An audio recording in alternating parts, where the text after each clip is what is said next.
بسم الله الرحمن الرحيم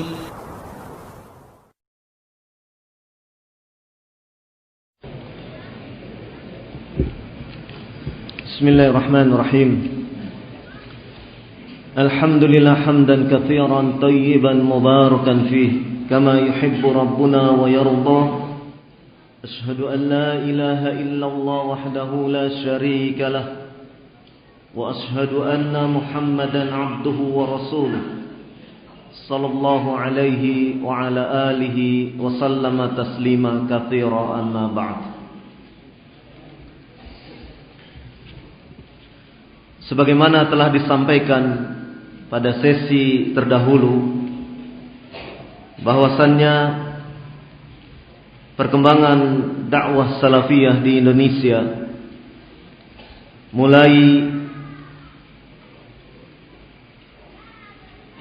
dimulai ketika awal tahun 90-an melalui beberapa orang yang mereka pulang dari Pakistan, Afghanistan, atau pulang dari menuntut ilmu di Saudi. Selain nama-nama yang disebutkan pada sesi pertama tadi, juga ada nama-nama lain untuk wilayah Jawa Timur seperti Ainur Rafiq Gufron, dan nama-nama lain yang mereka turut juga di dalam berkiprah mendakwahkan yang saat itu mereka sebut sebagai dakwah as-salafiyah. Ini merupakan masa-masa perintisan dari perjalanan dakwah as-salafiyah di Indonesia.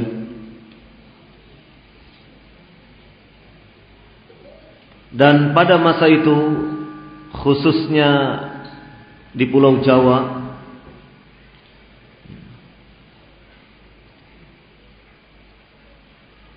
Pondok Pesantren Al-Irsyad Al-Islami Tengaran Salatiga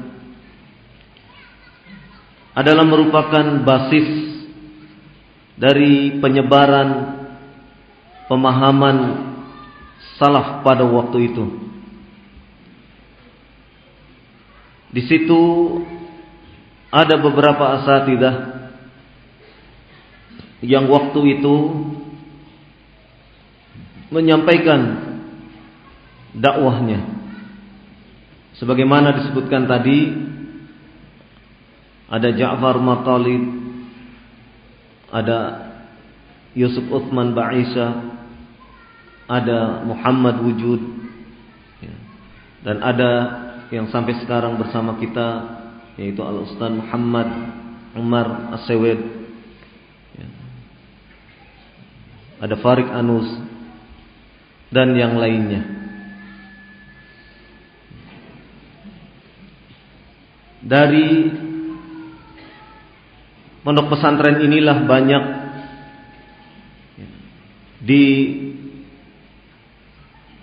dilahirkan tenaga-tenaga da'i, dan kemudian setelah timbul permasalahan, sehingga kemudian dari pihak pengelola, dalam hal ini adalah pengurus Al-Irsyad, untuk kemudian mengganti mudir yang saat itu dipegang oleh Ja'far Umar Talib, kemudian digantikan oleh Yusuf Uthman Ba'isa. Setelah keluar dari pondok pesantren Al-Irsyad tersebut, kemudian mendirikan Yayasan Ihya'us Sunnah, dan kemudian merintis berdirinya pondok pesantren di Degolan. dari pondok pesantren Ihyaus Sunnah Degolan ini kemudian lahir para duat yang hingga sekarang masih istiqamah di dalam menyampaikan dakwah salafiyah. Maka perjalanan dakwah mulai nampak beriak, nampak gelombang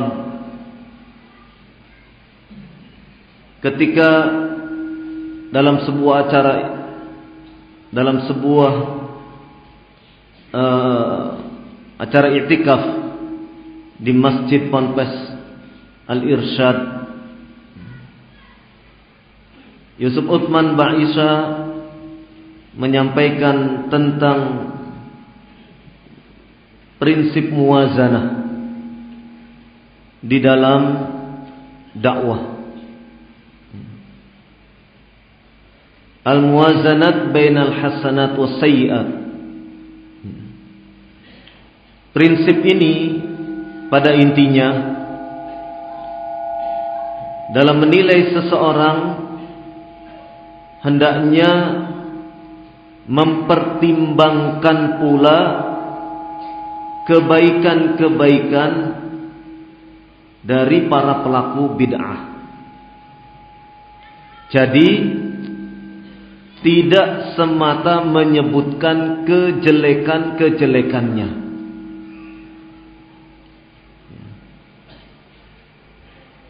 Bila tidak berimbang di dalam menyebutkan kejelekan dan kebaikannya, artinya hanya yang disebutkan itu cuma kejelekan-kejelekan saja, maka sikap seperti itu adalah merupakan sikap berbuat zalim, sikap tidak adil. Ini dasar dari pemahaman muwazanah. Jadi orang itu kalau menilai, dikatakan fulan ahlul bidah, melakukan kesalahan begini-begini, jangan cuma kesalahannya yang disebut, dia juga punya kebaikan. Nah, kebaikan itu pun harus disebutkan pula. Ini prinsip muwazanah. Dan prinsip ini disampaikan oleh Yusuf Utsman Ba'isha. Apa akibat daripada prinsip ini?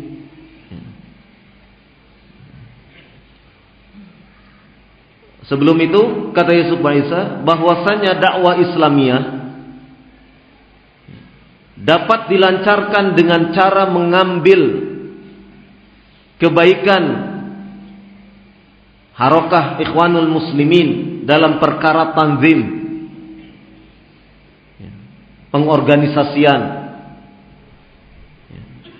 Dari jamaah tabligh bisa diambil dalam hal sikap hikmah di dalam dakwah, dan dari salaf bisa diambil dalam hal akidah. Ini prinsip muwazanah. Jadi karena prinsip muwazanah ini maka bisa digabungkan dari Ikhwanul Muslimin mana yang baik. Oh, masalah tanzim, cara berorganisasinya ditiru. Dari jamaah tabligh apa yang ditiru? Hikmahnya, lembut ini, itu diambil. Dari salaf apa? Akidahnya kencang, bagus. Wah, itu yang diambil. Nah, dari mana lagi diambil? Ini hal ini bisa terjadi ketika prinsip muwazanah berlaku. Sehingga apa? Sehingga akan berdampak, akan mengakibatkan seseorang memuji, menyanjung, membela tokoh-tokoh dari mereka yang tidak patut untuk diambil ilmunya. Mereka ahlul bidah, mereka dari kalangan hizbiyun. Ini dampak daripada pemahaman atau prinsip dari muwazanah itu. Sehingga dengan demikian orang akan menganggap sah-sah saja memfigurkan Hasan al-Banna, seorang sufi. Maka seseorang sah-sah saja yang kemudian akan memfigurkan Sayyid Qutb yang sudah jelas mencela sahabat dan memiliki pemahaman-pemahaman sesat lainnya, dan tokoh-tokoh yang lainnya. Sehingga dengan demikian umat akan memiliki pemahaman agama yang dipenuhi dengan berbagai syubhat, memiliki pemahaman agama yang tidak lurus sesuai dengan yang diajarkan oleh salafun saleh. Dan itu berarti menganggap bahwasannya dakwah salafiyah, dakwah yang dilakukan oleh para salafun saleh, seakan-akan mereka adalah orang-orang yang tidak memiliki kemampuan di dalam berdakwah, sehingga harus comot sana, comot sini. Seakan para ulama salaf adalah orang-orang yang memiliki pemahaman yang parsial, sehingga harus disempurnakan dari berbagai kelompok-kelompok ahlul bidah. Ini adalah bentuk dampak dari prinsip muwazanah yang akan merusak daripada pemahaman agama seseorang, yang akan mencederai keselamatan agama seseorang. Padahal prinsip muwazanah ini yang harus menyebutkan, yang tidak semata-mata menyebutkan kejelekan dan harus menyebutkan kebaikannya pula, adalah prinsip yang bertentangan dengan apa yang selama ini diajarkan oleh Allah dan Rasul-Nya. Contohnya misalnya, di dalam Alkitab was Sunnah banyak nas-nas yang memutlakkan tentang ketercelaan Yahudi dan Nasara. Dan di dalam mencela Yahudi dan Nasara, tidak ada di dalam hal tersebut prinsip muwazanat. Tidak disebutkan yang demikian ini. Sebagaimana misalnya firman Allah Subhanahu wa taala yang berbicara tentang Bani Israel dalam surat Al-Baqarah ayat ke-42, Allah Subhanahu wa taala berfirman, "Wala talbisul haqqo bil batil wa taqtumul haqqo wa antum ta'lamun." Dan jangan kalian campur adukan antara yang hak dan yang batil. Dan jangan kalian sembunyikan al-haq itu sedangkan kalian mengetahui. Ini adalah bentuk celaan terhadap Bani Israel yang memang memiliki sifat suka menyembunyikan al-haq, mencampur adukan al-haq dengan al-batil, dan tidak disebutkan kebaikan-kebaikan Bani Israel. Kemudian dalam surat Al-Baqarah ayat ke-44 Allah Subhanahu wa taala berfirman, "Atamuruna an-nasu bil birri wa tansawna anfusakum wa antum tatluna al-kitab. Afala ta'qilun?"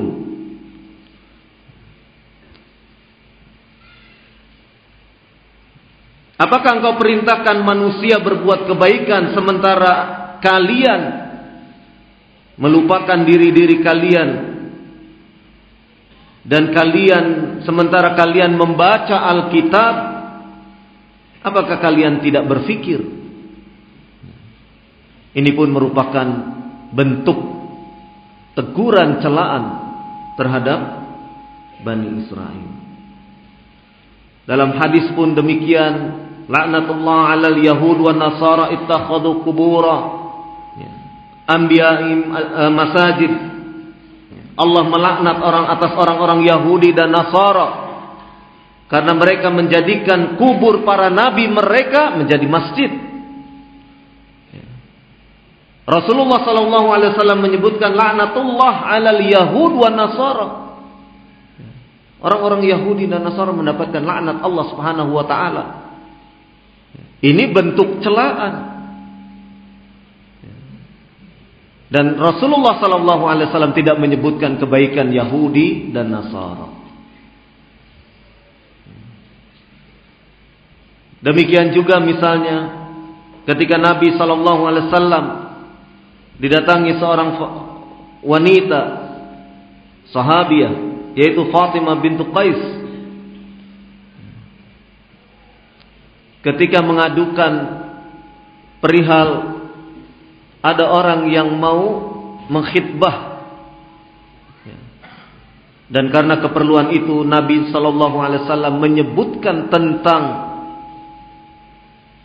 sisi-sisi tertentu yang harus diketahui oleh seorang wanita, dan itu merupakan sesuatu yang dianggap sebagai kekurangan, keterbatasan dari orang yang melamar kepada wanita tersebut. Kata Rasulullah sallallahu alaihi wasallam, "Amma Muawiyah fa su'lukun la mala lahu, wa amma Abul Jahm fala yad'u 'asahu an 'atiqihi." Dalam hadis riwayat Sahih Muslim. Adapun Muawiyah, maka ia adalah seorang laki-laki yang tidak memiliki harta.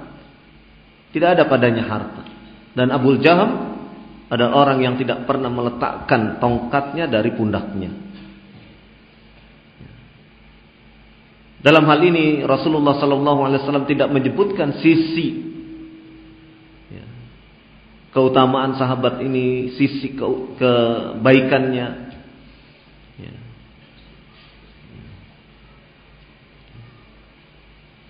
Demikian juga ketika kasus Hindun bintu Utbah mengadu kepada Rasulullah sallallahu alaihi wasallam tentang suaminya,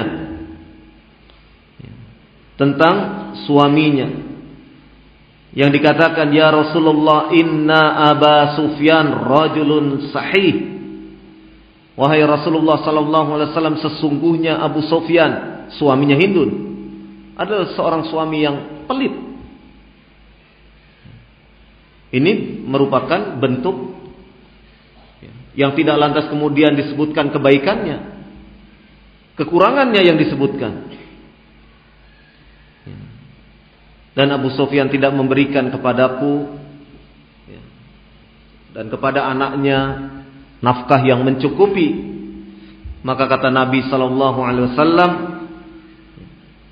"Khudhi ma ya'fiki wa waladak." Ambil oleh engkau hartanya yang sekiranya mencukupi bagi dirimu dan anak-anakmu. Pengaduan yang disampaikan kepada Rasulullah sallallahu alaihi wasallam adalah tentang sifat kurang yang ada pada diri Abu Sufyan, dan tidak kemudian disebutkan kejelekan. Di sini tidak tersebutkan tentang muwazanah. Jadi dari beberapa gambaran ini bahwasannya prinsip muwazanah yang digambarkan oleh Yusuf Utsman Ba'isa pada waktu itu adalah merupakan salah satu bentuk prinsip yang menyimpang dari manhaj salaf. Dari situlah kemudian timbul rudud, bantahan-bantahan terhadap prinsip al-muwazanat bainal hasanat was sayyi'at ini. Ini pada awal mulai dakwah as-salafiyah ini masuk fase penyaringan, tasfiyah. Mulai orang-orang yang di dalam dirinya ada mauqif berbagai macam syubhat mulai muncul ke permukaan. Dan kondisi demikian lebih dikuatkan lagi dengan perilaku. Apa bentuk perbuatannya?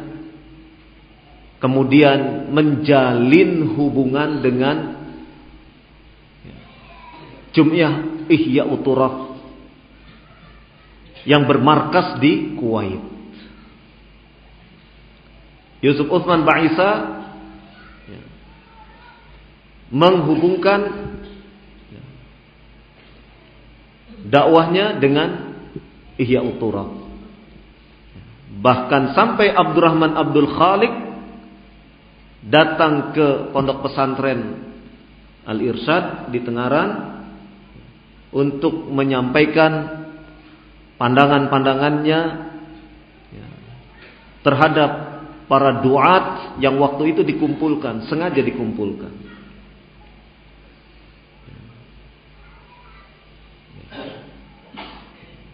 Nah, ini di antara bentuk perbuatan yang menggambarkan tentang keadaan atau kondisi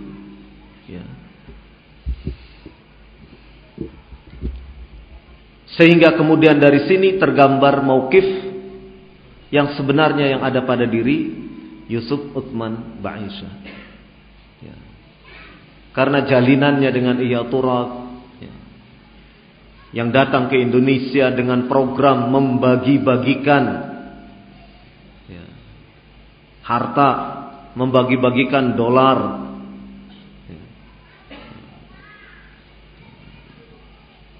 bertameng dengan membagi-bagikan bangunan masjid.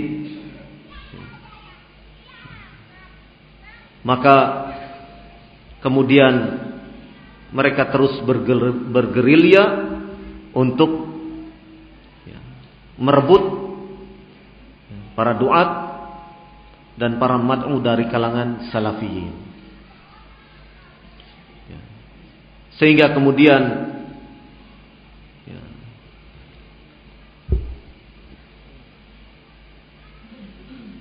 terjadilah pemisahan bainal haq wal batil waktu itu. Karena Yusuf Ba'isa memang menampakkan secara jelas dan bersama mereka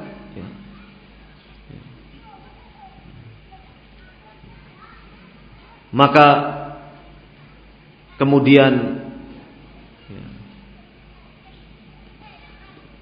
dakwah salafiyah lebih dipusatkan ke arah kota Yogyakarta. Dari situ sudah mulai terpisah. Nanti di Yogyakarta pun demikian. Yang awalnya satu yayasan Ihya'us Sunnah di Degolan, bahkan Abu Nida Amas Faiz masuk di dalam kepengurusan situ.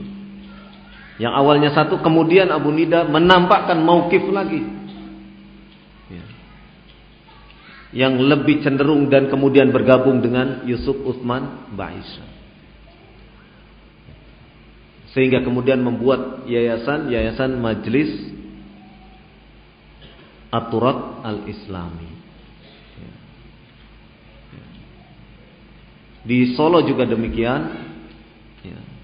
Yang tadinya satu, ya, mendirikan sebuah yayasan Istiqomah, ya, beralamat di Gedung Umat Islam Kartopuran. Bahkan kemudian menerbitkan majalah As-Sunnah. Ya. Nah, di situ mulai, ya, ketika majalah As-Sunnah, ya, menerbitkan tulisan-tulisan yang menghantam Yusuf Qaradawi, mulai nampak mauqif dari beberapa pengasuhnya. Dalam hal ini Ahmad Faiz Asifuddin tidak ridho, ya, tulisan-tulisan terkait Yusuf Qaradawi, tulisan-tulisan terkait mengkritisi, ya, bahkan memberikan penjelasan kepada umat siapa sebenarnya sosok Yusuf Qaradawi tersebut, ya, mulai nampak, ya, ketidaknyamanannya, ya. Sehingga kemudian, ya, orang-orang yang dianggap berseberangan di PHK dalam tanda kutip, ya. Nah, yang di PHK kemudian membentuk Yayasan Al-Madinah. Nah, nanti Yayasan Al-Madinah pun ada masanya lagi, ya.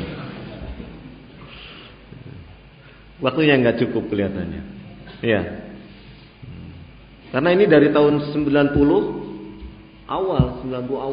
Ini sudah 2000 ini. Wah, nggak cukup waktunya. Tahunan peristiwanya. Cuman yang ingin saya sampaikan, ada titik-titik tertentu yang perlu kita cermati. Seperti misalnya kasus Yusuf Utsman Ba'isa. Ya sebenarnya banyak kasus-kasus yang lain, tapi ini diantaranya yang menonjol. Dan prinsip muwazanah ini pun nanti akan terus ada, ya. Yang sampai sekarang, kalau kita mau berbicara, potong dulu sejarahnya, ya kan? Potong dulu model Ja'far Soleh, berbicara seperti ini juga. Jadi sebetulnya bajunya aja yang intinya sama. Sehingga ketika kita memperhatikan, oh seperti itu, timbul fitnah Radio Roja. Radio Roja itu kan menyiarkan tauhid, sunnah. Nah, mulai. Hampir sama seperti dulu. Yusuf Utsman Ba'isa bela-bela, ya, Ikhwanul Muslimin bela-bela Jamaah Tabligh dan seterusnya. Cuman dulu Jamaah Tabligh, sekarang bentuknya radio, iya tidak? Sama. Mungkin ini maksudnya panitia, kenapa kita harus mempelajari perjalanan sejarah dakwah salafiyah. Hakikatnya sama mereka. Ya. Nah, ini yang harus kita cermati. Ya. Sehingga, ya, ketika sudah, ya, terjadi memang jelas mauqif mereka, kemudian mauqif dengan para duat yang memang ingin, ya, menunaikan tugas mengemban dakwah yang mulia ini, kemudian sudah mereka, ya, terpisah. Ya. Nah. Kemudian, ya, Yaji Jawas ke Bogor, ya, bergabung dengan Abdul Hakim Abdad. Yusuf Utsman Ba'isa terus melakukan kaderisasi di pondok pesantren Al-Irsyadnya, sehingga dari sini kemudian banyak yang belajar ke Jamiah Islamiyah di Madinah. Mereka pun kemudian pulang memperkuat barisan mereka sendiri. Terus yang kemudian berkembang sampai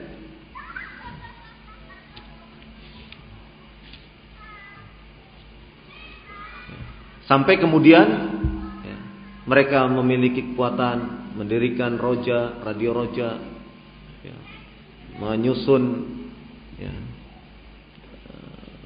sarana prasarana dakwah yang lainnya, ya, sehingga kita melihat di sini ya, bahwasannya ya, apa yang mereka perbuat ya, ya, pada masa lalu ya, menjadi asbab bahwasannya ya, dakwah salafiyah yang tadinya bersatu masuk unsur asing. Dalam hal ini adalah ya, Ihya Uturat, ya. Dan di dalam pernik-pernik perjalanannya nanti di situ Ihya Uturat mengutus ya, orang semodel ya, Sarif Fuad Haza ya, yang kemudian melakukan mubahalah ya, dan lain sebagainya ya. Dari kasus-kasus itu nampak bahwasannya di sini mulai terlihat ya, pertentangan antara dakwah salafiyah dengan dakwah yang menyuarakan hizbiyah, kebid'ahan. Ya. Maka ikhwah fiddin azakumullah, ya, ini periode awal, ya, di mana sebagai pusat basis waktu itu adalah Tengara. Ya. Berbagai macam bentuk ingin diislahkan segala macam ada. Jangan dikira ya, wah itu udah pecah-pecah. Ada upaya untuk mengislahkan. Sampai Yusuf Utsman Baisa kedegolan, Ayun Rafiq Kufron kedegolan, islah. Yusuf Utsman Baisa menyatakan rujuk. Ada ya, rujuk dari pendapat-pendapatnya. Tapi ya, namanya dakwah, kita kan tidak semata-mata berpegang dengan pernyataan ya. Kita melihat pula apa yang dilakukan setelah membuat pernyataan itu. Kan begitu ya. Jadi kalau sekarang ada yang tobat, terus setelah itu dimuat di internet, setelah itu diambil lagi dari internetnya ya. Terus ternyata perbuatannya sama seperti yang dulu ya, sejarah sudah membuktikan dulu pun ada. Iya, dulu pun ada. Insya Allah yang jenggot-jenggotnya sudah putih, rambutnya sudah putih tahu. Termasuk pelaku sejarah, pelaku sebagai sekaligus saksi sejarah. Ada. Di Degolon kita sudah senang, wah Yusuf Baisa menyatakan rujuk ya, kembali kepada ya, al-haq. Tapi cuma sebentar ya. Tidak lama kemudian kambuh ya. Dan sampai sekarang permusuhannya kepada dakwah salafiyah luar biasa. Ini penggalan sejarah ya. Jadi kalau sekarang ada yang rujuk, kemudian cabut lagi rujuknya ya, kemudian berlaku lagi seperti awalnya, kita tidak kaget. Sudah ada pendahulunya.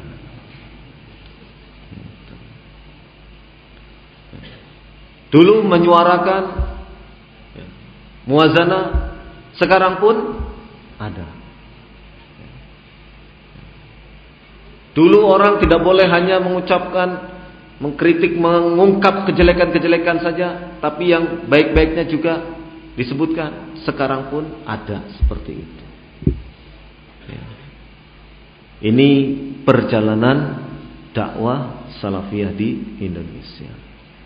Jadi ketika kita membaca sejarah, itu cermin bahwasanya pada periode-periode yang mendatang ya, hal-hal itu bisa saja terulang. Perjalanan sejarah itu cuma dengan pelaku dan bentuk yang agak berbeda. Tapi inti pemikiran, inti apa yang disampaikan sama dengan yang lalu. Ini yang harus kita fahami secara baik.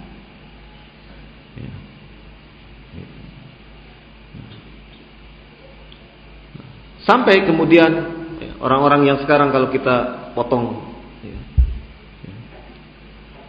Ja'far Saleh, Abdul Bar, Dzulkarnain, dan yang satu gerbong dengan mereka, ya, itu mereka mengatakan, masa tidak ini ustad-ustad ya, yang mereka sebut apa? Salafi sejati katanya, menyampaikan secara sepihak tentang keadaan mereka. Loh, bukan masalah sepihaknya. Kita kan pernah duduk jalsah bersama di depan Al-Walid Syekh Rabi' bin Hadi Al-Madkhali hafizahullah ta'ala. Kita duduk bersama. Jangan lupakan itu. Kan suka ada kan mengatakan, wah itu sepihak, itu menyampaikan, mengadukan ke Syekh Rabi' sepihak, beritanya sepihak. Loh, bukankah kita pernah duduk bersama?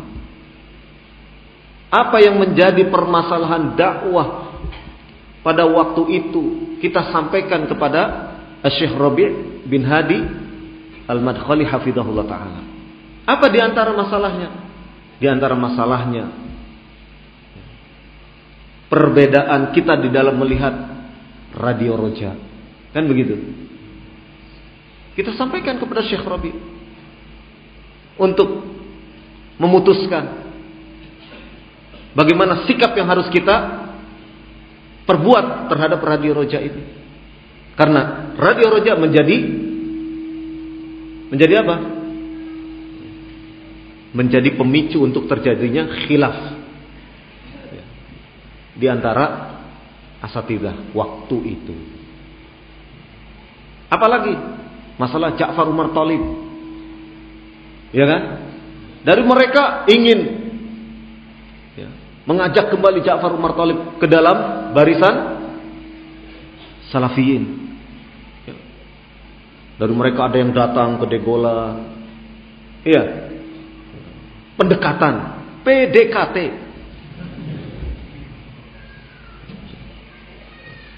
Bahkan yang namanya Hanan Bahana mengatakan, wah, mereka ini tidak mau menutup pintu tobat seseorang. Wah,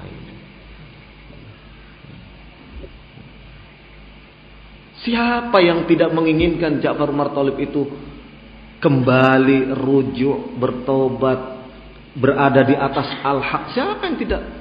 Jangankan Ja'far Umar Thalib, kita inginkan Barack Obama sekalian untuk berada di atas al-haq, berislam, di atas kebenaran, mengikuti, menaati perintah Allah dan Rasulnya. Tuduhan mereka kan kepada kita seperti itu.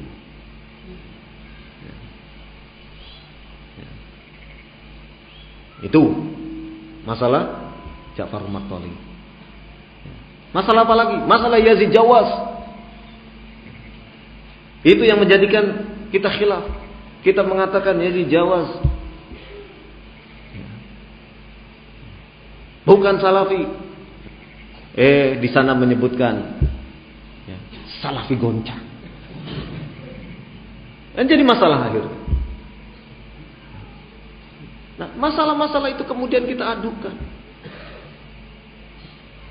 pada Syekh Rabi' bin Hadi Al-Madkhali hafizahullah ta'ala. Kan beliau yang memutuskan.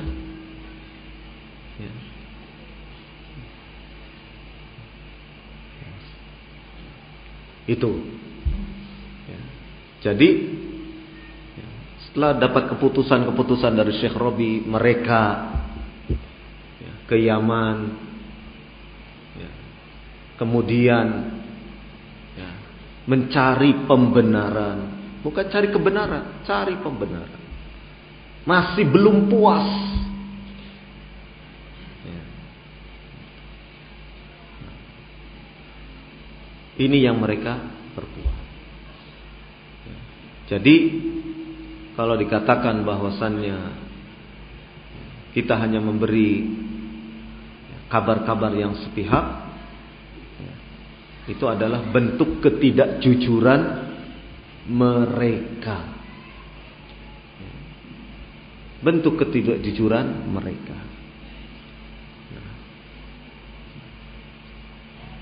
Sehingga waktu perjalanan dakwah berikutnya akhirnya menjadikan mereka memiliki mauqif tersendiri. Ini perjalanan dakwah as-salafiyah. Lanjut apa tidak? Ini saya pendek tadi, saya potong aja. Sebenarnya ada fase berikutnya, fase yang saya potong.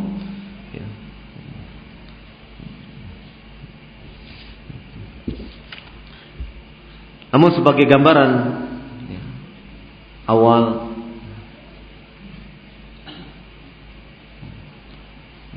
kita mengetahui tentang perjalanan dakwah salafiyah senantiasa